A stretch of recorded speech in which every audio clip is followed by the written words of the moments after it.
Hello everyone, welcome to another session with me, Varun on Tech Tablet.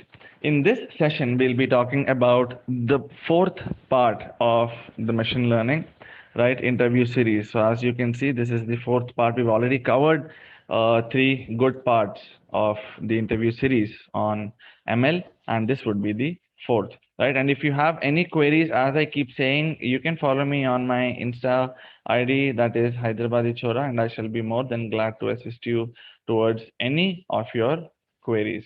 Right now, without wasting time, let's quickly go into the questionnaire and understand the set of questions that we have for this session.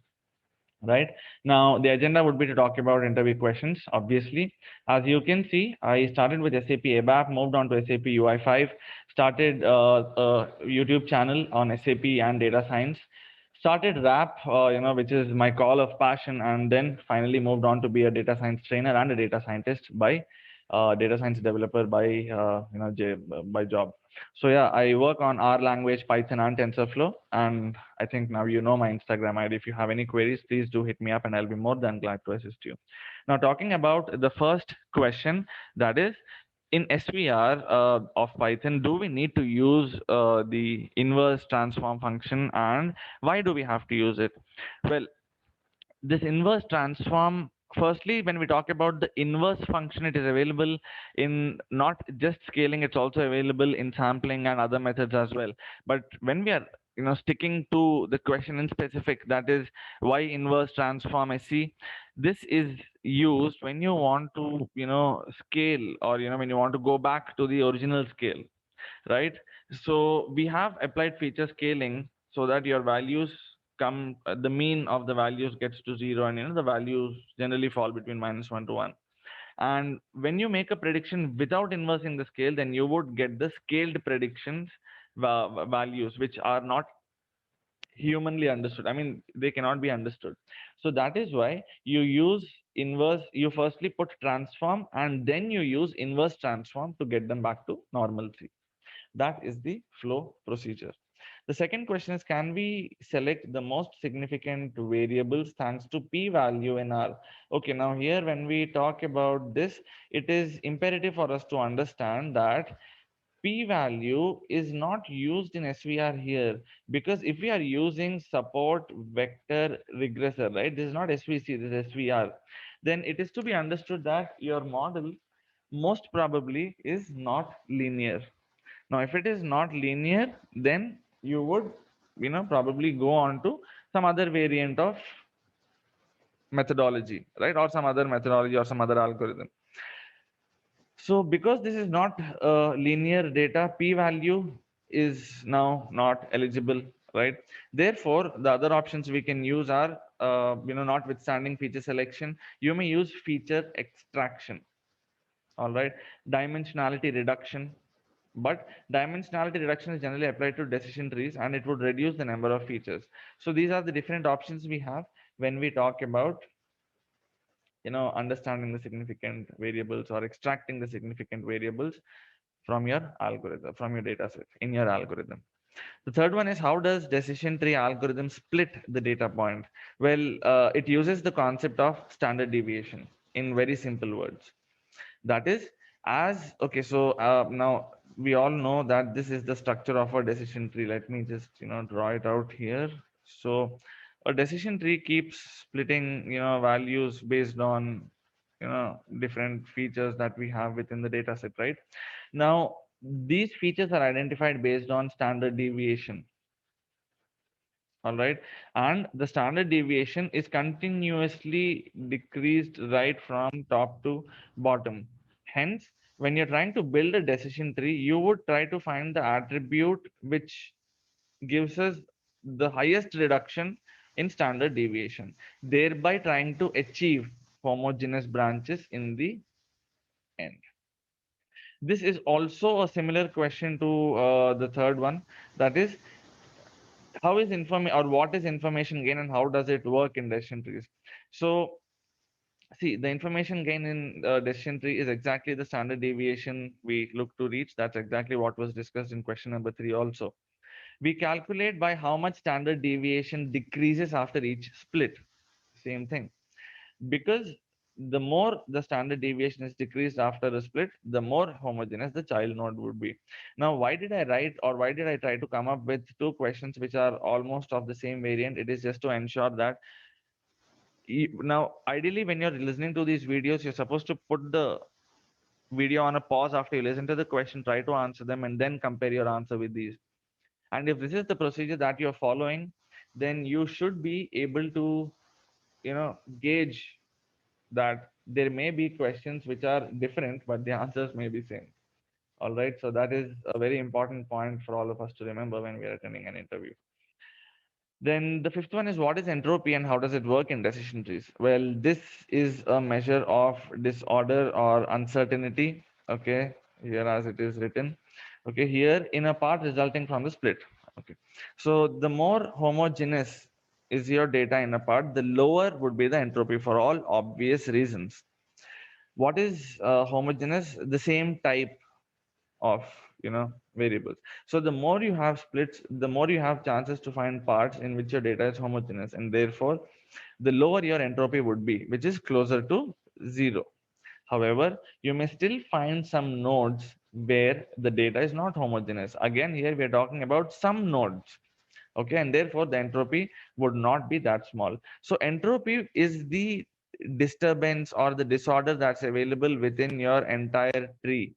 All right, now here the calculation is made based on nodes which have good homogeneous values and nodes which do not have homogeneous values as well. Then in Python, does a decision tree make much sense in 1D? uh, Honestly, decision trees is good when you use uh, data which is of higher dimension. Okay, but keeping that in mind, here if we have 1D which is exactly the same like in higher dimension, then you may want to use it. But when you use a decision tree which is 1D, you generally tend to notice that it overfits. All right, I assume, yeah, that is also mentioned here in the answer.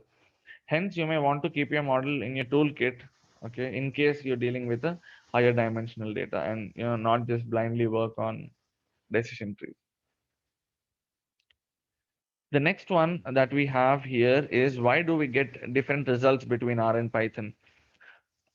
Well, the answer is very simple. If in case you actually worked on both of them with the same data set on the same algorithm, if not, please do it, if in case you're comfortable with R and Python, you would notice that the accuracy is pretty similar, but it is not the same though. Okay, and you can probably understand this when you do other variants of tests also. So yeah, I wouldn't say that they're entirely different from each other, but yes, they are a bit different from each other. And this is also because of the random split values we take, or probably the different test and train values we take, or assuming everything is the same. If you are taking a random split of one or two or something, then obviously you would have different values, right? So that's it. What are the advantages and disadvantages of random forest compared to decision trees? So here we are being asked on a comparative kind of a question. So random forest, they give you, for all obvious reasons, better predictive power because they are multiple decision trees. And here we have the concept of bagging, right? So we know that an aggregate of more values will give us a better output. Then the drawback is, decision trees, they have a lovely interpretable understanding as an output. All right, you can see that they have a great tree kind of a structure. That's what we've been drawing all the while. Okay, but this is not possible with random forest, because in random forest you begin with 500 trees. So it is, you know, technically not feasible and neither suggestible to come up with a graph or a plot for such a complex kind of an algorithm. All right, then the next question is, how do I know how many trees I should use? Well, before I answer this question, I would want all the viewers to understand that data science is mostly a trial and error kind of a procedure. And here we don't actually know, or there is no standard value to anything like this should be the accuracy, or this should be the number of trees, or this should be the split value. We don't have anything. It is all about trial and error. You do, you learn, you know that it's wrong or you know it's right, and then you apply another value. Now, this procedure is also called as hyperparameter tuning, right? Wherein we try to apply different values and we try to come up with the best prediction. All right. Having said this, we have also procedures like k-fold cross-validation and grid search, wherein you can understand the optimal values of these hyperparameters.